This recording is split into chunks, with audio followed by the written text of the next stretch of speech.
नमस्कार दोस्तों, ocean network में आपका स्वागत है। मैं हूं ओमकार चौधरी।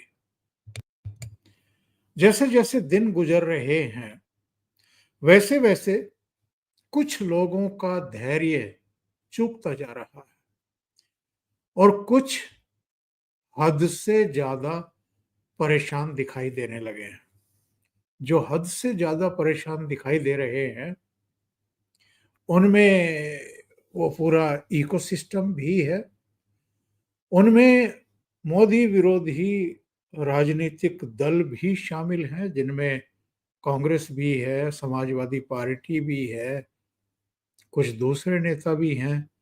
और इन पार्टियों के नेताओं और प्रवक्ताओं के जो बयान आ रहे हैं, जहर बुझे बयान आ रहे हैं, और जो पाकिस्तान को नहीं, प्रधानमंत्री नरेंद्र मोदी को निशाना बना रहे, उससे पता चल रहा है कि इनका धैर्य किस तरह चुकता हुआ दिखाई दे रहा है।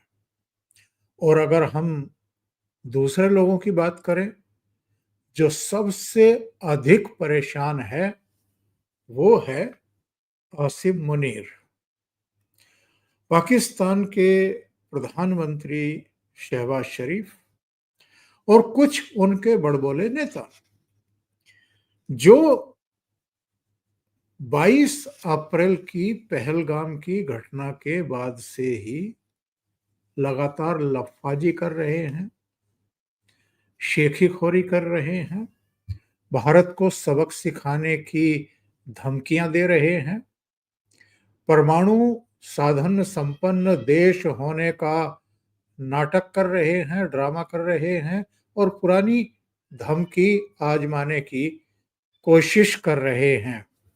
अब सवाल ये उठता है कि आसिम मुनीर क्यों परेशान है, या राहुल गांधी और उनकी पूरी ब्रिगेड क्यों परेशान है कि मोदी जी कुछ खास कर नहीं रहे हैं और चुप्पी साध करके बैठ गए हैं। तो ऐसे लोगों के लिए मैं बता दूं कि मोदी जी और उनकी सरकार चुप तो बिल्कुल भी नहीं बैठी है। 23 अप्रैल को, यानी 22 अप्रैल को पहलगाम में नरसंहार हुआ 26 पर्यटकों का, हिंदुओं का। 23 अप्रैल को सिंधु जल संधि को निलंबित कर दिया भारत सरकार ने, यानी मोदी की कैबिनेट ने, जो 1960 से चली आ रही थी।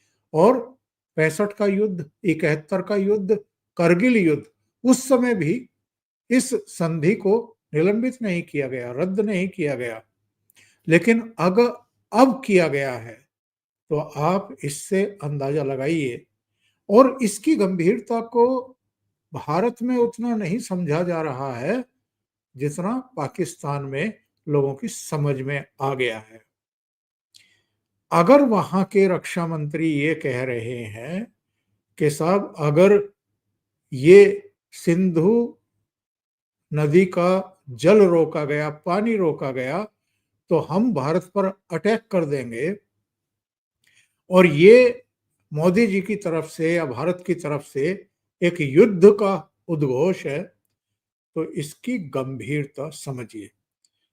जो डिफेंस एक्सपर्ट हैं, जो जियोपॉलिटिकल मामलों के भी एक्सपर्ट हैं, उनका कहना ये है कि ये परमाणु बम से भी ज्यादा खतरनाक अटैक किया है मोदी जी ने सिंधु जल संधि को स्थगित करके।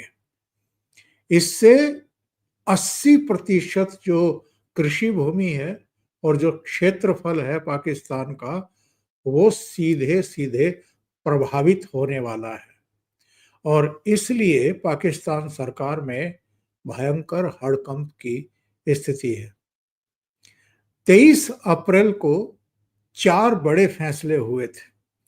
सिंधु नदी जल समझौता स्थगित करना, अटारी वाघा बॉर्डर बंद करना, पाकिस्तानी वीजा रद्द करना और नया वीजा जारी नहीं करना, और पाकिस्तानी दूतावास पर कार्रवाई। के 55 में से 25 को इस्लामाबाद का टिकट कटवाना पड़ गया और यहाँ केवल अब 30 रहेंगे। इसके बाद मीटिंगों का दौर चलता रहा। 26 अप्रैल को पहलगाम हमले से जुड़े हुए जो आतंकवादी हैं, उनके घरों को उड़ा दिया गया, सेना के द्वारा ध्वस्त किए गए और ये कार्रवाई 3 दिन तक चली। करीब 1 दर्जन घर जो हैं आतंकवादियों के उड़ा दिए गए और 26 अप्रैल को ही सार्क वीजा समय अवधि को समाप्त घोषित कर दिया गया कि जो सार्क वीजा लेकर के भारत यात्रा पर थे वो वापस पाकिस्तान लौट जाएं।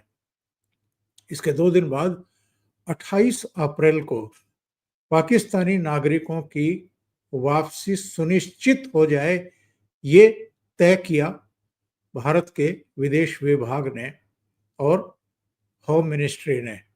800 पाकिस्तानी इस दिन तक वापस पाकिस्तान लौटाए जा चुके थे। 29 अप्रैल को मैं उनको ये बता रहा हूं जो कह रहे हैं कि मोदी जी ने अभी तक कुछ नहीं किया है।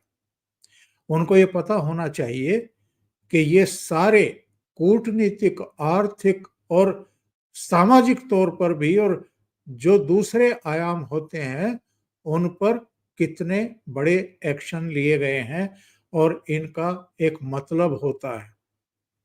मेडिकल वीजा समाप्त किया गया। जो अपने इलाज के लिए भारत आए हुए थे उनको वापस पाकिस्तान भेजने का काम किया गया।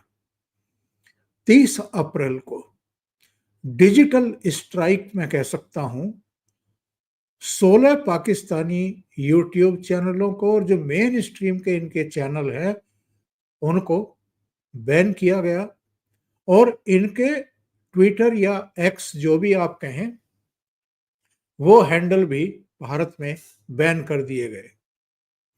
इसी दिन यानी 30 अप्रैल को ही भारत ने 23 मई तक के लिए पाकिस्तानी विमानों के लिए अपना एयर स्पेस बंद कर दिया। हमारे क्षेत्र से पाकिस्तानी विमान उड़ नहीं सकेंगे। फिर 1 मई आती है। पाकिस्तानी दूतावास के उच्चायोग के जो भी कर्मचारी जाने थे उनके लिए ये तय किया गया कि वो भारत छोड़ दें और 2 मई को IMF को पत्र लिखा गया भारत की तरफ से और ये कहा गया कि आपने पाकिस्तान को जो लोन दे रखा है उसकी जरा समीक्षा करिए कि वो यूज या मिसयूज कहाँ हो रहा है। और इसी दिन भारत ने ये फैसला किया कि जो पाकिस्तानी प्रधानमंत्री हैं शहबाज शरीफ और 4 क्रिकेटर इनके जिनके ऑफिशियल यूट्यूब चैनल भी काम कर रहे थे और इंस्टाग्राम अकाउंट भी काम कर रहे थे, उनको ब्लॉक करने का काम कर दिया गया। और 3 मई को पाकिस्तान से डायरेक्ट या इनडायरेक्ट जो सामान आयात किया जाता है या निर्यात किया जाता है उस पर रोक लगा दी। अब आप मुझे ये बताइए साहब कि क्या मोदी जी और उनकी सरकार हाथ पर हाथ रखे हुए बैठी है? इस बीच 2 बार वो NS से और राजनाथ सिंह से मिल चुके हैं। एक मीटिंग में तो तीनों सेनाओं के प्रमुख भी थे और CDS भी थे। वो लगातार मीटिंगें कर रहे हैं। एक दिन पहले यानी शनिवार को नौसेना प्रमुख दीपक के त्रिपाठी प्रधानमंत्री आवास पहुंचे। उन्होंने जम्मू कश्मीर के मुख्यमंत्री उमर अब्दुल्ला को भी मुलाकात करने के लिए बुलाया और हमारी सेनाएं, खास तौर से नौसेना, लगातार युद्धाभ्यास कर रही है। और हमें नहीं भूलना चाहिए, जब उड़ी हुआ था सर्जिकल स्ट्राइक हुई थी, यानी जो हमारी आर्मी थी उसने पाकिस्तान में घुस करके आतंकवादियों के लॉन्चिंग पैड और छिपने के ठिकाने ध्वस्त किए थे। जब पुलवामा हुआ था तो वायुसेना ने कमान संभाली थी और केवल पीओके में नहीं, पाकिस्तान में घुस करके बालाकोट में जैश के ठिकाने को, मदरसा टाइप था जहां उनको ट्रेनिंग दी जाती थी आतंकवादियों को, करीब 300 सवा 300 आतंकवादियों को मार गिराया था। और अब लोग ये कह रहे हैं, ये अंदाजा लगा रहे हैं कि अगर थल सेना एक बार अपना ऑपरेशन पूरा कर चुकी, अगर वायुसेना कर चुकी, तो शायद इस बार नौसेना का नंबर है, वो अपना पराक्रम दिखा सकती है। ये कब होगा? ये प्रधानमंत्री नरेंद्र मोदी ने सेना के ऊपर छोड़ दिया है। उन्होंने कहा था कि मैंने सेना को खुली छूट दे दी है। बिहार की सभा हो या उनके दूसरे कार्यक्रम हो, मन की बात हो, उनमें प्रधानमंत्री कह चुके हैं कि हम इनको छोड़ेंगे नहीं और इनकी जड़ों को भी इस बार उखाड़ेंगे। अब बहुत सारे लोग पूछ रहे हैं कि साहब किस रूप में ये हो सकता है? जो विशेषज्ञ हैं उनका कहना ये है कि इस बार मोदी जी का इरादा बहुत खतरनाक है। जिस तरीके से एबटाबाद में अमेरिका ने ओसामा बिन लादेन को घुस करके मारा था, जिस तरीके से 7 अक्टूबर की जो घटना हुई थी गाजा से इजराइल पर, जिसमें 1000 से ज्यादा लोग मारे गए थे, और उसके बाद इजराइल ने जो गाजा पर अटैक किए थे, मोदी जी इस बार अमेरिका और इजराइल के स्टाइल में टारगेट को सीधा, जहां पर ये आतंकवादियों के सरगना या उनके भी आका रहते हैं या छिपे बैठे हैं, उन ठिकानों पर सीधे अटैक करने का मन बना रहे हैं। और इसके लिए सटीक जानकारी मिलना जरूरी है। कुछ रणनीतियां होती हैं ऐसे समय जब वो इंतजार करके थक जाए या लापरवाह हो जाए, क्योंकि 22 अप्रैल की पहलगाम की इस लोमहर्षक घटना, विभत्स घटना के बाद, नरसंहार के बाद से ही सर्वाधिक अगर कोई एक्टिव दिखाई दे रहा है तो वो पाकिस्तान के सेना प्रमुख आसिम मुनीर हैं या इनके डिफेंस मिनिस्टर हैं, और एक दो बयान प्रधानमंत्री के भी आए हैं, शहबाज शरीफ के भी। हमने और आपने ये चीजें भी सुनी है कि नवाज शरीफ ने अपने छोटे भाई को ये सलाह दी है कि वो भारत से युद्ध में ना उलझे। एक अपुष्ट सूचना तो ये भी है कि नवाज शरीफ ने सीधे प्रधानमंत्री नरेंद्र मोदी से बातचीत करने की कोशिश की थी, लेकिन मोदी जी ने उनकी फोन कॉल पिक नहीं की है, यानी उनसे बात ही नहीं की है। तो जो मैं कह रहा था शुरू में कि सबसे ज्यादा परेशानी इस समय पाकिस्तानी मिलिट्री के चीफ आसिम मुनीर को हो रही है। आसिम मुनीर चाहते थे कि भारत तुरंत रिएक्शन कर दे, एक झड़प हो जाए, तो नवंबर में जो उनका रिटायरमेंट का समय नजदीक आ रहा है, उनको 2 साल का एक्सटेंशन मिल जाएगा। और ये टैक्टिस पाकिस्तान में अलग अलग सेना प्रमुख अलग अलग समय पर अपनाते रहे हैं और एक्सटेंशन पाते भी रहे हैं। लेकिन ऐसा लगता है कि कार्रवाई तो होंगी, ये टलेंगी नहीं, लेकिन टाइम हमारी सेना और प्रधानमंत्री नरेंद्र मोदी तय करेंगे। दूसरे मैंने कहा था कि कांग्रेस पार्टी परेशान है, राहुल गांधी परेशान है। राहुल गांधी की जो अ, कैबिनेट है, जिनमें ये इनके प्रवक्ता, इनके कुछ करीबी नेता, वो परेशान हैं। क्योंकि ये एक मौके की तलाश में थे कि जल्दबाजी में कुछ हो जाए और कुछ ऊंच-नीच हो जाए अगर, तो ये फिर प्रधानमंत्री नरेंद्र मोदी को घेरना शुरू करें। चूँकि प्रधानमंत्री बहुत सोच समझ करके, पूरी प्लान के साथ डिस्कशन करके, सारे फीडबैक लेकर के ही अंतिम निर्णय लेने वाले हैं, तो इनके पेटों में मरोड़ उठनी शुरू हो चुकी है।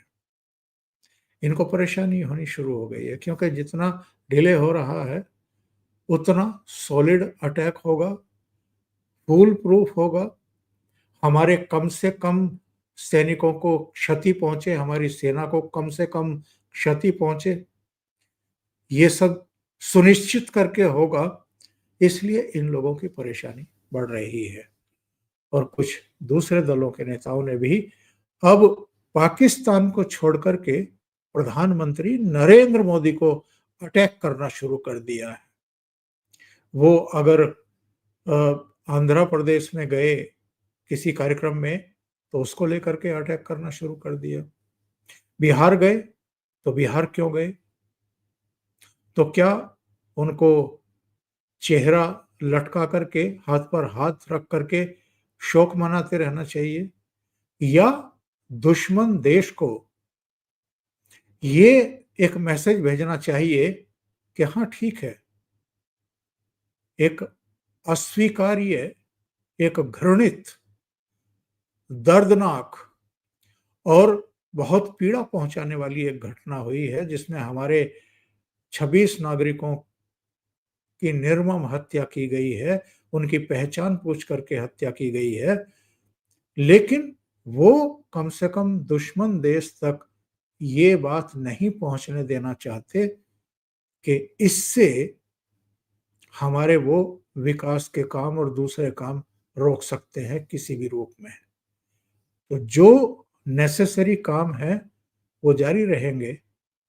वो नॉर्मल दिखने की कोशिश भी कर रहे हैं दुश्मन देशों को, लेकिन वो लगातार मीटिंग्स भी कर रहे हैं और ये मैसेज उन तक पहुंच रहा है। अभी के लिए इतना ही। बहुत-बहुत धन्यवाद। अगर आपको ये चैनल और इसके कंटेंट पसंद आ रहे हैं, तो लाइक करें, कमेंट करें, वीडियो को शेयर भी करें।